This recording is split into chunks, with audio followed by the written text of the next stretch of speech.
नमस्कार, मैं रविराज जाधव आप सबका न्यूज़ लेटर में स्वागत करता हूँ।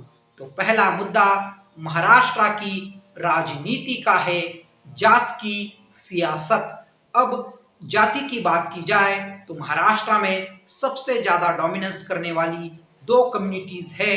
उसमें पहला है मराठा कम्युनिटी और दूसरा है ओबीसी कम्युनिटी।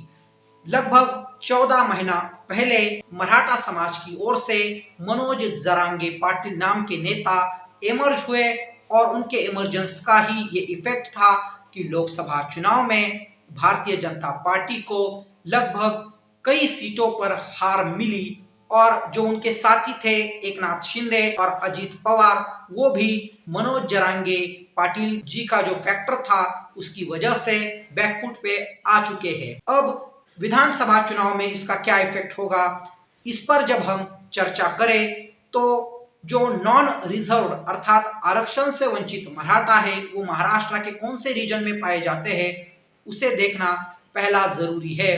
तो वो रीजन है पश्चिम महाराष्ट्र, मराठवाड़ा, ठाणे कोकण, मुंबई और लगभग आधा उत्तर महाराष्ट्र। इन रीजन को मिलाकर जहां पर मराठा समाज को आरक्षण नहीं है वहां कितनी महाराष्ट्र विधानसभा की जगह आती है, तो ये नंबर देखा जाए तो पश्चिम महाराष्ट्र में 70 जगह आती है, मराठवाड़े में 46, ठाणे कोकण में 39।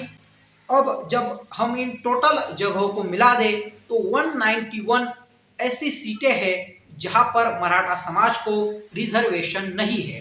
इन 191 सीटों पे क्या सच में इफेक्ट होगा और मनोज जरांगे पाटिल जी को जो समर्थन मिल रहा है, अभी नारायणगढ़ पे दसरे के दिन जो उन्होंने मराठा समाज को बुलाया था तो बड़ी संख्या में मराठा समाज लगभग 2 करोड़ लोग मनोज जरांगे पाटिल इनको सुनने के लिए आए थे, ऐसा दावा मराठा समाज की ओर से किया जाता है।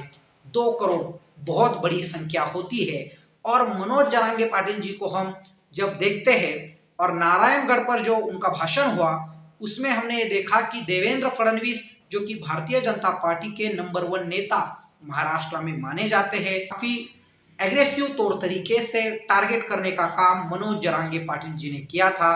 और अब जब लोकसभा का हम इफेक्ट देखा जाए तो ऐसा कहा जाता है 90 to 95% मराठा कम्युनिटी ने मनोज जरांगे पाटिल जी के इशारे पर एंटी बीजेपी अर्थात जो बीजेपी के विरोधी है उनको वोट किया था। अब मनोज जरांगे पाटिल जी का लोकसभा का इफेक्ट हम जब देखें तो मनोज जरांगे पाटिल जी जालना डिस्ट्रिक्ट से आते हैं, अंतरवाली सराटी जो उनका गांव है, और उधर लोकसभा के पहले उन्होंने अंतरवाली सराटी में मराठा समाज को पुकार लगाई थी कि अब आप अंतरवाली की ओर चले आइए। उसमें भी लगभग 1.5-2 करोड़ लोग उन्हें सुनने के लिए आए थे ऐसा कहा जाता है और मनोज जरांगे पाटिल जी का ये फैक्टर ही था। उसकी वजह से जालना में केंद्रीय राज्य मंत्री रहे एक कद्दावर नेता भारतीय जनता पार्टी के राव साहेब पाटिल दानवे, उनको भी हार मिली। कल्याण काळे जो कि कांग्रेस के कैंडिडेट है उनके खिलाफ चुन के आए। परभनी लोकसभा में भी मनोज जरांगे पाटिल जी का इफेक्ट चला और वहां भी उद्धव ठाकरे के नेता चुन के आए जिन्होंने महादेव जानकर को हराया था।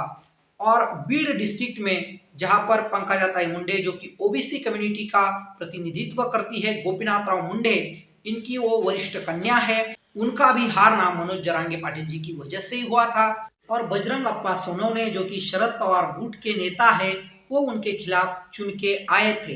अब एक डाटा देखा जाए, जो नंबर देखा जाए काफी पुराना है, लगभग 15 साल पहले का ये नंबर है कि 55% महाराष्ट्र में मराठा कम्युनिटी रहती है, लेकिन जो आरक्षण से वंचित है उन मराठों की संख्या 33 to 35% है।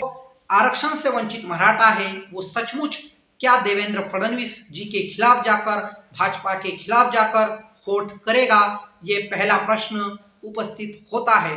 अब जो ओबीसी कम्युनिटी है और ओबीसी कम्युनिटी के जो नेता है वो ज्यादातर भारतीय जनता पार्टी के साथ नजर आते हैं। उसमें फिर नासिक के छगन भुजबळ ले लीजिए, उसके साथ ही लक्ष्मण हाके जो कि सामाजिक नेता ओबीसी के उभर के आ रहे हैं, पंकजाताई मुंडे ले लीजिए, उसके साथ ही धनगर कम्युनिटी जो कि ओबीसी के अंतर्गत ही आती है, उसमें गोपीचंद पडळकर ले लीजिए जो कि भारतीय जनता पार्टी की ओर से एमएलसी है, विधान परिषद के विधायक है, और ओबीसी समाज क्या पूरी तरीके से एक तरफा भारतीय जनता पार्टी को वोट करेगा, ये भी सबसे बड़ा प्रश्न है।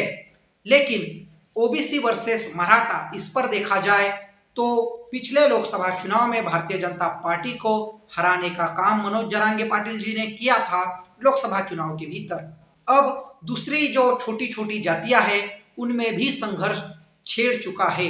अब जो धनगर समाज है जो कि ओबीसी के अंतर्गत आता है, वो भी यही कह रहा है कि उन्हें जो आदिवासी समाज आता है शेड्यूल ट्राइब्स में, वो शेड्यूल ट्राइब्स के रिजर्वेशन की जरूरत है। आदिवासी एमएलए विधानसभा में हंगामा कर चुके हैं कि उनके भीतर धनगर कम्युनिटी को ना लाया जाए। तो जाति की सियासत को समझना काफी मुश्किल होगा, लेकिन पूरी जाति की सियासत एक नाम की ओर ज्यादातर रिवॉल्व हो रही है और वो नाम है मनोज जरांगे पाटिल। तो जरांगे पाटिल जी का इफेक्ट ज्यादातर चलने की संभावनाएं है।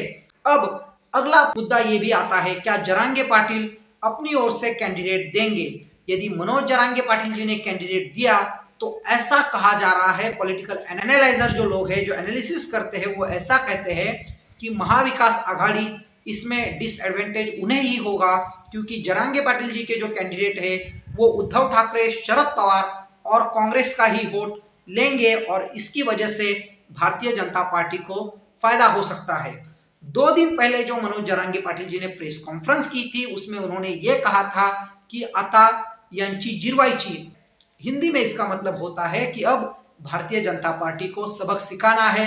अब 2 दिन पहले ही मनोज जरांगे पाटिल जी ने एआईएमआईएम अर्थात असदुद्दीन ओवैसी जी की जो पार्टी है और उसके महाराष्ट्र में जो सबसे बड़े नेता है पूर्व सांसद संभाजीनगर इम्तियाज जलील, उनसे भी चर्चा की थी। और क्या मराठा प्लस मुस्लिम ये 2 समाज एक साथ आकर भारतीय जनता पार्टी, एकनाथ शिंदे और अजित पवार गुट को चुनौती देकर एक नया राजनीतिक समीकरण महाराष्ट्र में बिठाएंगे, ये भी महत्वपूर्ण है।